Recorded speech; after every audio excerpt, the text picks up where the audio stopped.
Well, good morning, everybody. Another great week ahead. Darren Saul here, your host of Playing with Perspective, the Suspended Animation Podcast. Episode 88 today with a lovely guest by the name of Janeen Vosper. How are you, Janeen? Oh, I'm fantastic. Beautiful day here today in Brisbane, and I'm really looking forward to our conversation, Darren. Me too, Janeen. It's a conversation that's close to my heart. Anything to do with the psychology of sales and selling and putting your best foot forward and positioning is always something that I'm fascinated about. So today we're going to be chatting about how to avoid the top 5 mistakes people make when selling. So this is going to be really interesting. I'm looking forward to hearing what these top 5 mistakes are. But before we do that, I thought I'd just give everybody a little insight into who Janeen is. So Janeen's purpose is to empower people in small business and provide them with the skills to speak with a confident voice and the words to share their story with credibility and conviction. For over 20 years, Janeen has worked as the general manager of sales for a successful multi-million-dollar national supply business. As GM, Janeen had plenty of hands-on experience coaching high-performing, commission-based sales teams, achieving extraordinary sales results. She established her coaching business, Speech Perfect, in 2007 to assist small business owners to achieve greater success in their business. Keynote speaker, host of the We Are Women podcast, and author of 2 books, Good Girls Do Sell and Being Unstoppable. Janeen's sales and speaking coaching programs include online training programs, private coaching, and group seminars. Having presented workshops on the topics of expertise in many countries around the world, Janeen has represented her country at Power Talk, international speaking contests. From Alaska to Japan, New Zealand to Hawaii, and all around Australia, audience have described Janeen as brilliant, powerful, and informative.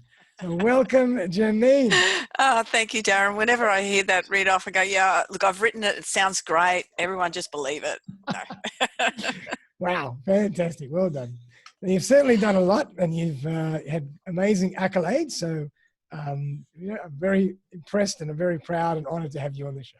Thank you. Thank you. I'm really looking forward to the conversation. It's one of my favorite topics. It is. But so maybe before we jump in, give us a little snapshot into, where you're at right now, how things are working in your world right now during this situation. Has anything changed? Have you had to adapt at all?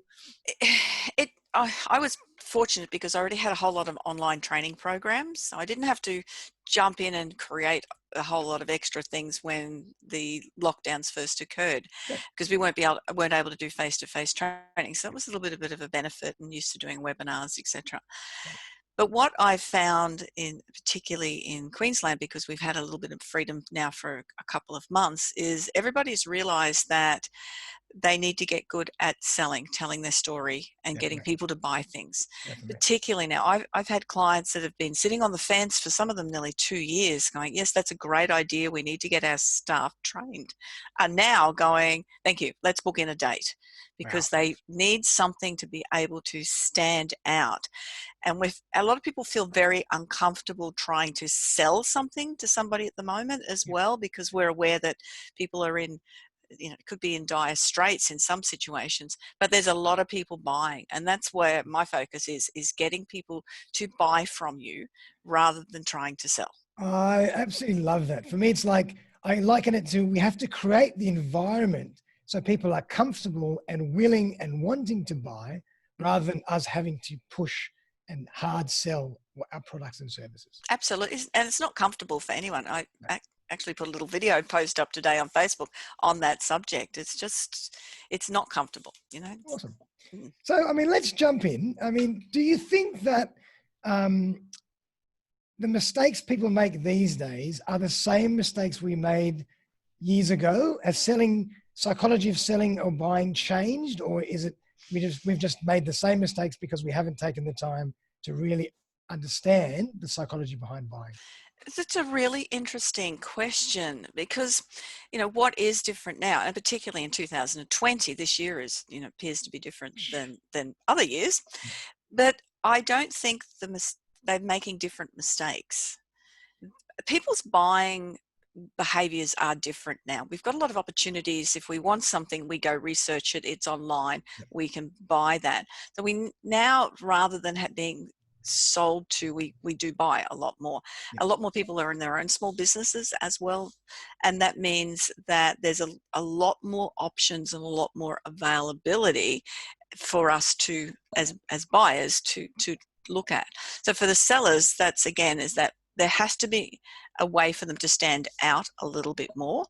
And that whole know, like, trust journey has to be evidenced somewhere along the way.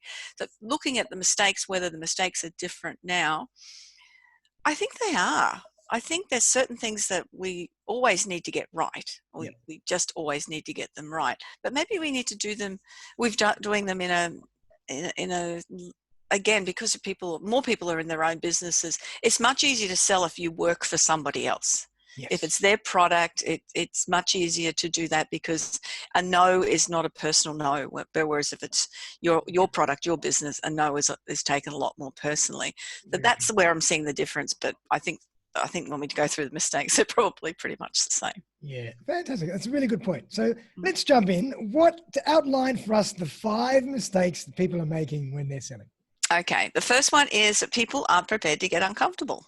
That's really, it is, even the best salespeople get uncomfortable sometimes.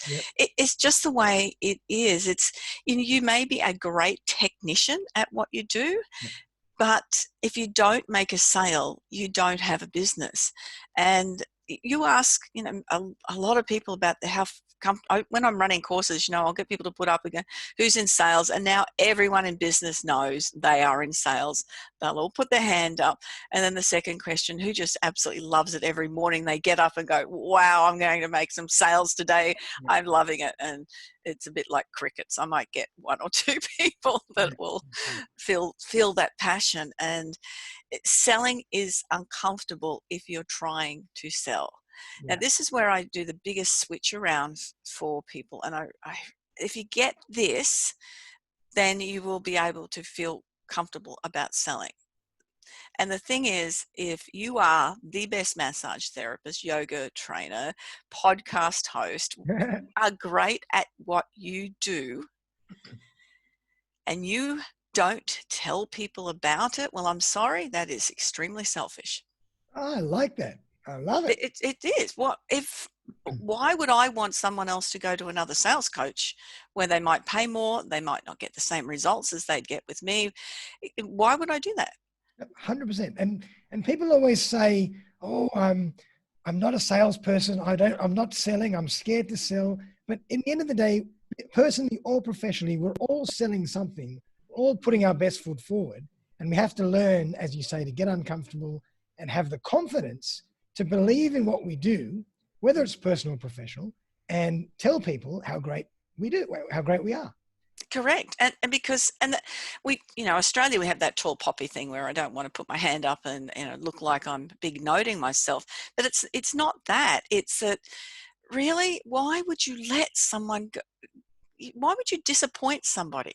Why would you let them waste their money and their time and their energy by not coming to you?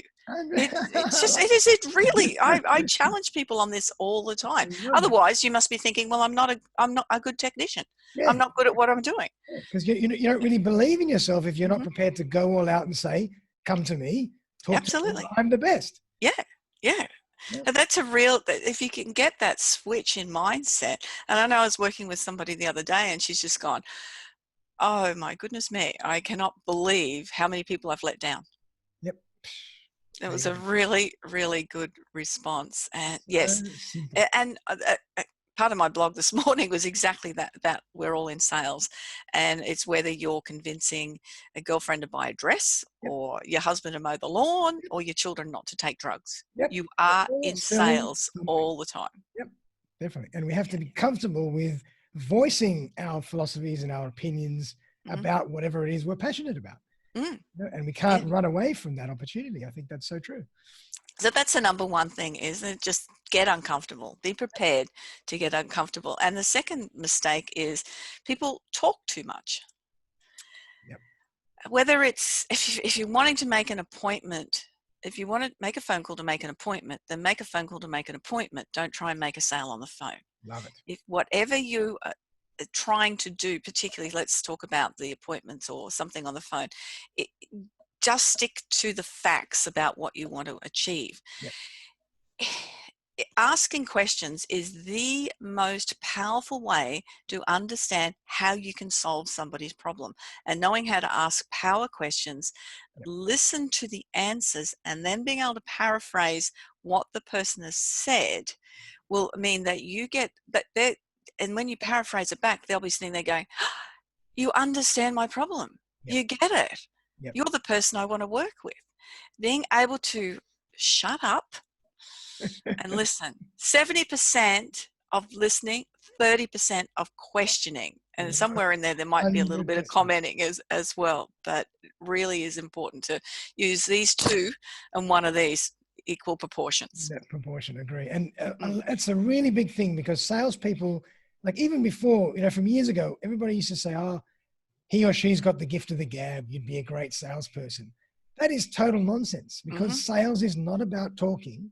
As you say, it's about listening and asking engaging, intelligent questions.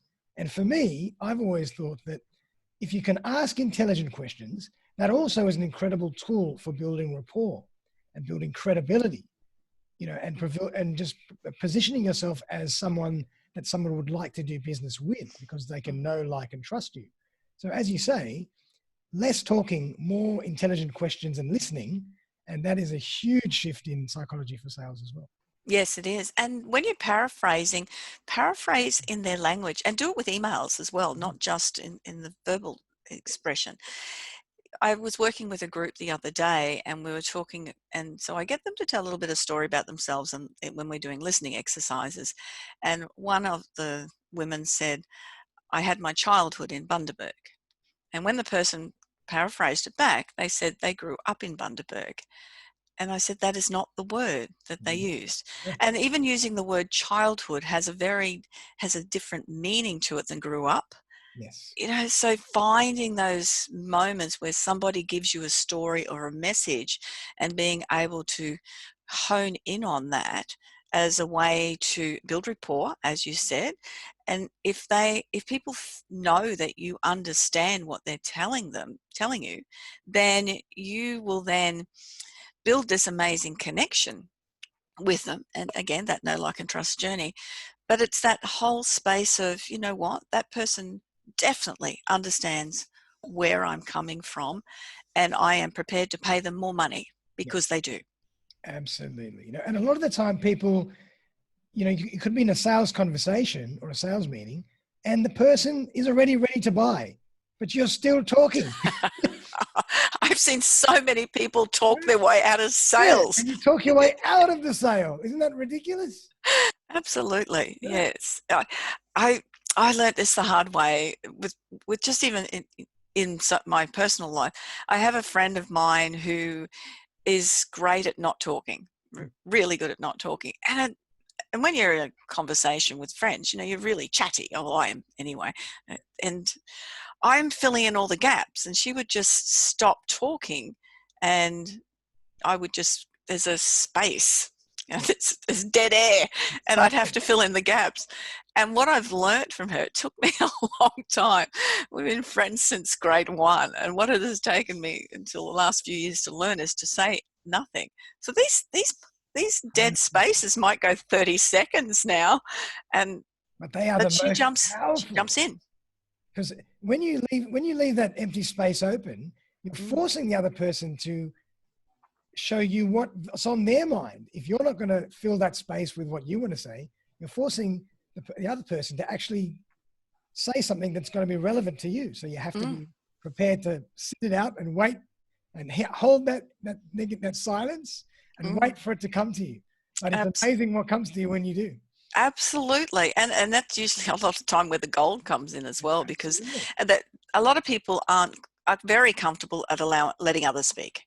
Yep. They just prefer to sit back and listen, and they're the ones that you can really learn the most from if you give them the opportunity to share. Yeah. Absolutely. So Yeah. So that's the second one is Second talking point. too much. No, great. Definitely. The third one is not offering a solution to their problem. I go to a lot of networking events and I hear people pitch the features of their product day in and day out. And features tell the story about what you do, but when you can describe the benefits and the benefits to that particular person, then you're going to sell. So the thing is, features tell and benefits sell. So people do not they do not care what your product does, they just care about what it does for them. Exactly. If that's a simple reminder, and if you talk about what your product does for them, then you're going to able to build that connection and then make the sale. And I think it was Seth Godin. I've read one of his books or one of his audio books where he goes into detail about exactly that. And he says, it's important also to really think 2 or 3 steps down the line to really get to the benefit or the why that, the person wants to buy your product or service. Mm-hmm. For example, if you make drills, you could say that the solution or the benefit of that drill is it allows you to put a hole in so you can hang up your picture. But he says, no, go further. The benefit of that drill is to allow you to put the hole in, hang up your picture, and then feel great about your house and your home and your family, etc., and want to invite guests in to entertain, etc., etc., etc. So you can really take that much, much further to really find the benefit, because it's about emotions, about feeling. What do we feel when we engage you for a product or a service? That's the key. 100%, yes. And I worked in gyms for about 10 years and I was a fitness trainer, aerobic instructor. And so I understand the mindset of people coming into gyms. And most people, if you ask them why they go to the gym, they'll say they want to get fit or they want to get stronger. But if you really ask them, is that they just want to look good in the mirror. Yep. But if you then delve deep again, what they want is for someone else to come up to them and go, oh my gosh, Darren, you are looking awesome. Yeah. So you can almost be very, almost like when a child always says, why? You can do the same thing. What's the benefit? Why? What's the benefit? Why? And then when you run out of whys, then you've got to the real benefit. I used to do that with my sales team, and that was something I did want to mention. I mean, I coached commission-based sales teams for a long time, but every one person that's in their own business is on commission. And when you get into that mindset, thinking, well, yeah, I'm on commission. Do I want to forfeit a few dollars because of discount? No. Anyway, that's a different, but it is part of a mistake people make. They forget that they're on commission. But the why, I used to do 13 whys with my team. 13. We used to keep going down and going down, and you sort of end up with basically a lot of the same things, and a lot of times it comes back to time and money. But it's not the time. It's not time. It's the missed opportunities spent with family, or we were talking before he came on, I just spent 3 days camping for the weekend. That's the time I want. Or convenience as well as a big one. Yes. Yeah. So finding out the benefit of what your product offers people, it is just, forget about the features. Nobody cares about them. They just care about what those features will do for them. 100%. Love it. Yeah. That's number 3. So the fourth one is people don't ask for the sale. Yep. They just forget to do that. They may have gone through the whole pitch and it looks really great, and they've done all the things right. They've told them about the benefits. They've listened. They've got uncomfortable, and then they forget to ask for the sale. Crazy. And they just miss out on it. Yep. Again, because they go back to that feeling icky of, oh, okay, I don't want to push it now because we've got on really well and it seems like it's going. You've got to ask for things. Yeah. I've had the same trainer for the last 20 years. We started off in gyms, but now she drives from one side of Brisbane side, and I'm on the south side, and she arrives at 6:00 on a Wednesday morning for training for an hour. Wow. Now, she has always charged me $45. And I use her story because she's never asked me for any more money in 20 years. This year I just went, after we came back from COVID, I just went, oh, here's $50. Yeah. I don't want the $5 change. Yeah. And she was quite blown away, but it didn't end up asking for it. I just went, I just feel so bad after all this time. I just get that extra $5. Don't worry. But it's the thing is, she had never asked me for that. I would be prepared. I'd be prepared to pay a lot more because that's what she does, and she does such a great job of it. And we don't put that value on ourselves. And you know, the example of how much of the more of an expert you are, the more people will pay you for what you do. So we pay a lot more for a heart specialist than we do for a GP. You know, that's because we have a higher expectation of what a heart specialist is going to do for us. So one is be prepared to put the right value on yourself, and then ask people to pay. I figured out what I've been doing over the years is putting my price up and putting my price up and putting my price up until people say no. Yeah. And then figuring out, well, okay, I've a nice sweet spot. Yeah, exactly. Right. And yes, so making sure that you value yourself, but you also ask for the sale. And there's ways to learn to close. Some of them are going to feel a lot more comfortable to you than others. Some could feel quite a hard push sale. Again, if you've listened well enough, if you know how you've solved that person's problems, then it shouldn't be hard to ask for the sale, because again, why wouldn't you? If they need your product or service, then and it can be a softer approach. It can be something like, well, how do you feel about moving forward? It can be something really soft and indirect, rather than, all right, when do you want to start? You know, yes, up to you how you want to phrase it, but as long as you get there. Yes, yeah. And it can be something like, I can see this is really important to you. From everything that you've said and explained, it seems like you want to get started straight away. Yeah. When will we? Yeah. Just there's a lot of things you can do to phrase it in a way that there's an assumption. That's a bit of an assumptive close, what I was doing. And just assuming, well, if you've got all the problems solved for them, then you're assuming that it's a sale. So that's number 4. And the last one is the biggest mistake people make in sales. I see this all the time. They've gone through all the steps, all the processes. Person hasn't made a decision at the time, and then they just let them go. They don't follow up. Wow. So you mean they close and then they don't actually follow up? Yeah. Or they haven't closed and they haven't made the sale, and then they haven't followed up. I know when I was working as a GM, I had a customer for over a year, and it ended up being a $250,000 sale. And it would be, I just keep ringing them. So it's okay, I'll check in with our usual fortnightly call, and so every fortnight for a year until they made the sale. I'm working with a company at the moment, a legal firm. I also coach in professional speaking, and I started talking to them in March 2019. They did the first lot of courses in August 19, and now they've just started doing live ones again last week.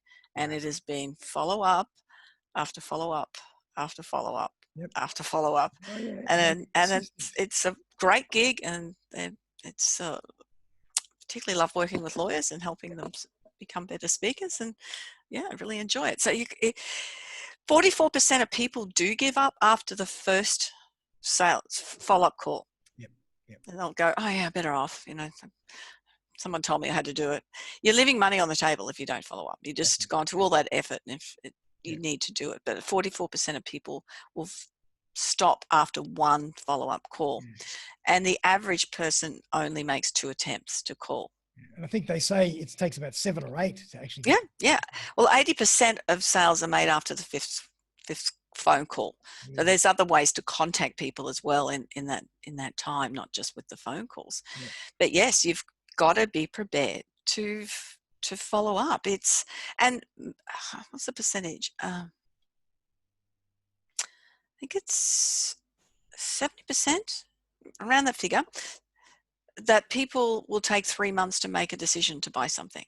Wow. we don't make decisions quickly. You look at yourself, especially if it's a big spend, or even not if it isn't. You know, there's a course that you've been looking at for a while, and you keep looking at, then something bright and shiny comes along, and you get distracted, and then you might pop up again, and you see it again, and go, oh yeah, I want to do that.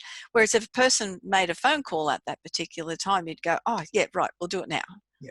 Is getting onto it, and 20% of people take up to 12 months to buy. Isn't that incredible? Mm-hmm. Human beings, it's so important. Creatures. We are. And you want to follow up so you're not a pest. Yeah. You want to be able to do it in ways that, and first of all is to ask permission to follow up.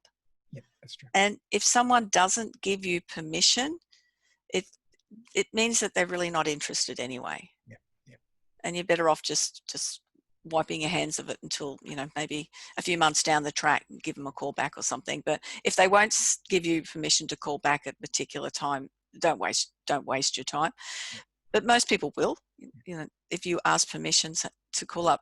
And the thing is, would be saying something like, I usually follow up everyone in about 4 or 5 days when they've had the opportunity to read through and to think about it. Does that work for you? Yeah, and most people go, yeah. And again, that was a closed question too. I haven't talked about open questions, as we did a little bit when we're talking about listening instead of speaking. But you want people to commit then. You want a yes at some stage, and getting that yes, yeah, that's okay. So the first thing about following up is to ask for permission to do so, and to have a system, and that would be part of your system on how you would follow up. And one of the things I would suggest for people not to do is to say, I am just following up. Just following up as promised. Yeah, that's right. It could be something along the lines, look, I know, Darren, when we were chatting, you were really interested in moving forward with the sales training. Now, how have you gone with your conversation? So I haven't even said following up, but I've reminded them what was really important to them at the time, or what they told me. You told me, yes, and I would use something like, I know when we're speaking, Darren, you told me it's really important for you to get confident in your speaking. How, so you follow up with what, reminding them what you're doing, and haven't used the word following up at all. Love it. I love it. Those are fantastic little insights that can already change results dramatically if people put those into practice. Absolutely. So just going through those again is be prepared to get uncomfortable. Don't talk too much. Go with the benefits and not the features. Ask for the sale and follow up. And I mean, obviously those are the things that people have to do, but is there an easy way to start doing those things? Should we start with one and then move to the second and then move to the third, or we should do all at the same time? How can we get ourselves, build that habit, build that muscle memory to make sure we do those things every day? Everything, if it's not going to be comfortable with sales, then obviously that's the first step, is to be prepared to get uncomfortable. But it's all part of the process, getting uncomfortable. Developing good listening skills. If you've ever done any of the how do you receive information, about 50% of us are quite visual, but only about 20% of us are quite auditory, really do listen, prefer to get our information by sound. And improving those skills is a great way to start. And I know for me, it was as simple as listening to podcasts in the car, or listening to books in the car. And I prefer fiction, because I do so much non-fiction things. So I prefer fiction in the car, and it keeps me engaged. And I've learned to, because you can white noise the other stuff out, but if it's something that's really interesting, you pay attention and you learn to listen well. And to the listening part again is to have some questions that you think you might want to ask, or let people speak and then ask a question and then let people speak again. It's a practice tool. So getting started, just that's one of the ways, is learning to be a good listener. And we're looking at, but the next steps, we're talking about features. Find opportunities to join a networking, whether face-to-face or online networking space, where you get the opportunity to pitch. And you learn how to pitch Usually it'll be, people want to know what it's in it for them, but they want to know a little bit about your expertise, and to be able to tell that in 30 seconds, 40 seconds, or 60 seconds quickly, it does need a formula with that as well to get that right. And the follow-up and the asking for sales, that is all part of the process. Every time you do it, I mean, I've been in sales nearly 40 years now, and so it seems easy, but it's just practice and just doing it. It's like anything else. If you do something over and over and over long enough, then it will get more and more comfortable. And there will be people that say no, they just don't need your product. That's okay. Yep. You can move on to people that you do need your product, and find your, we could go on this for ages, find your niche. Have the right conversation with the right people. That's so important. Each time I put up a marketing thing, I targeted one person. And that's another mistake, is people, when they're pitching, they try to pitch to the whole room or the whole world, instead of just targeting the one person that's going to buy their product. And as you say, just because they say no doesn't mean it can also mean that they're just saying no now. Mm-hmm. Doesn't mean they're going to say no again in a month. So, but it's up to you to gauge whether you continue that strategy or you let them go. Yes, and asking permission. And asking permission too. Yes, it's like a couple of the companies that have booked some sales training now, working with them in the next month or so, they've been saying no for so long. Yeah. It just wasn't the right time. There was a whole lot of reasons why not. Yeah. And they were genuine reasons, and it needed commitment from the board to see the value in it. And now they see the value in it. So, yeah. Awesome.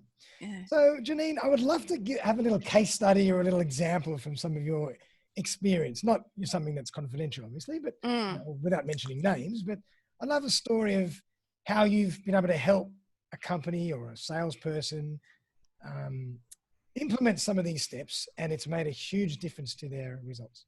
Okay. When I was working with one of my reps, she just did not have, she never did any cold calling, and that's another thing. That's that part of getting uncomfortable. But you'll always have people dropping off the bottom, or you may only sell one product. You've always got to be bringing new people into the business. And she just did not feel comfortable about doing that at all. The clients she had absolutely loved her, and she was able to work with them in a way that she didn't want to push them to buy extra product. You just felt like I don't know what, she was in sales, but she was such a great person at building connection with people, and she didn't value that she could do that so well. She really didn't understand how that could relate to the sales story. And I spent a lot of time working with her because, again, it was a real lack of self-confidence with herself, but she didn't want to upset people by being pushy. She thought she would lose business rather than gain business if she felt uncomfortable doing so. And very much into that, where we talked about it right at the beginning, about her being selfish. Because she was such a carer, and because she was a real nurturing person and really wanted to look after people, we started working with this concept with her about her being really selfish. And it eventually got through. The turnaround was outstanding. Now, she hadn't been bringing on any new customers. She was in a position where she was a single mom. The kids were a bit grown up, but she always wanted to be there to help support them financially as well. She couldn't even afford to get her car fixed and she needed that to be on the road every day. She was struggling with financially every single week, again, because she was on 100% commission and the less sales. And this is one of the reasons I really wanted to work with her well, because I knew she had a lot more potential. It just had to be switched the right way. And Judy was, once she got it, that because she knew the opposition in her territory, and she said they're really pushy and they're horrible and their products aren't great, and she had all these negatives that she knew about them. And I said, well, why aren't you going to them to tell them that how much better your products are, how much better you can look after them, all of this. And when she got it, she picked up 3 new customers the first week, and she hadn't picked up a new customer in 12 months. Wow. And then every week after that, she picked up 3 new customers. Incredible. It was exciting for her. She was able to have enough money that she went on a cruise. Lovely. And she had never, that's what gets me, just to change someone's life just by switching that mindset around. And it is such an important thing to get. Why would I want anyone to go with anyone else when I know that they're not going to do as good a job as I am? Love it. And I just love that when you challenge someone to say, are you being selfish? I love it. That's so clever, because it really challenges us from another perspective to say, hold on, I actually owe it to my audience to actually tell people how great I am. I love it. Yeah. Really And being able to word it in a way that you feel comfortable with as well. Yeah. But it was such an important thing. And she's still with that same company that I was working for, and still doing a great job. Yeah, that's fair. What a great story. Yeah. Fantastic. Love it. This goes to show you, some small changes in your mindset, in your behavior can give you huge results. It can. And it is, for me, it's the result from that. We're talking about the result. So for me, on a business point of view, I wanted sales in her territory to improve. Yeah. I didn't want to have to get rid of her because she was one of those really loyal people that did a great job for the people she looked after. We needed her to do a better job. But when it comes down to it, it was not that she was struggling not to get a car fixed, and she was able to reward herself. Yeah. That's what I got out of it more than anything else. It was very cool. That is really cool. Oh, Janeen, that has been absolutely fantastic. I mean, I've learned so much, and it's been so great because they're just 5 simple things to think about and try and tweak and, further develop in your behavior as a salesperson. That really don't take a lot of work. You just have to be aware of them. And as soon as you are, you can start putting those into practice straight away. Absolutely. Especially the listening. Yep, especially the listening. Absolutely. So, I mean, tell everybody how they can find you and how they can work with you. Okay, probably the easiest way to find me is through my website, which is janeenvosper.com. And I think you can see my name up in the background there as to how to spell that. There's a whole lot of online programs that I run, and you can jump into those. And there's also, if you are locally, we're not doing a lot of travel at the moment, but if you are local to Southeast Queensland, I run group training sessions as well, all for businesses. And I'll come into the workplaces and run the training. But I know I've got some online. I had somebody the other day that she zoomed in to a face-to-face group session that I had. It was really cute. I had her on a separate computer all by herself. It's just a head there in the room participating. But she was able to then have the conversations, work through everything. It was great. We can do anything now. We can zoom in and jump in from everywhere. So yes, I also Janeen Vosper Facebook is my personal page, but I have lots of fun stuff up there. Everyone's welcome to say hi. And Speech Perfect is the brand on Facebook. Janeen Vosper on LinkedIn. I put a lot of that, and that's something that I did over the shutdown. Was put out information. Just provide lots and lots of information for people to help them work through that space, whether it's mindset, sales, or presenting information. And it's Speech Perfect on Insta as well. I'm around everywhere. You Google me, I come up on a few pages. So. Awesome. And I'll put those links for everybody into the show notes so you can. Thanks, Darren. But Janeen, thank you so much for being on the show today. I've learned a lot. It's been a fantastic conversation. I hope we've helped a lot of people that have been struggling with their sales results. And just so you know that just a little shift in your mindset, a little bit of execution and practice of these philosophies can turn your life around. Absolutely. Thanks, Darren. I've had a ball. It's been fun. Absolutely. And so is there anything else you want to leave us before we finish off? No, but if anyone wants to jump on, I know if you're a podcast, love podcasts, then I do have the We Are Women podcast, and we're about up episode 90 something as well. It's about the same. Yeah, been going for a few years, and I interview women from all around the world who've got great ideas to share with other people. Beautiful. I love it. Thank you. Well, Janeen, thanks again. And for all the audience out there, thanks so much for joining in. Thanks so much for supporting us on the show. And we've got loads of great episodes coming for you in the next few days. So have a great day, great week ahead, and we'll see you very, very soon.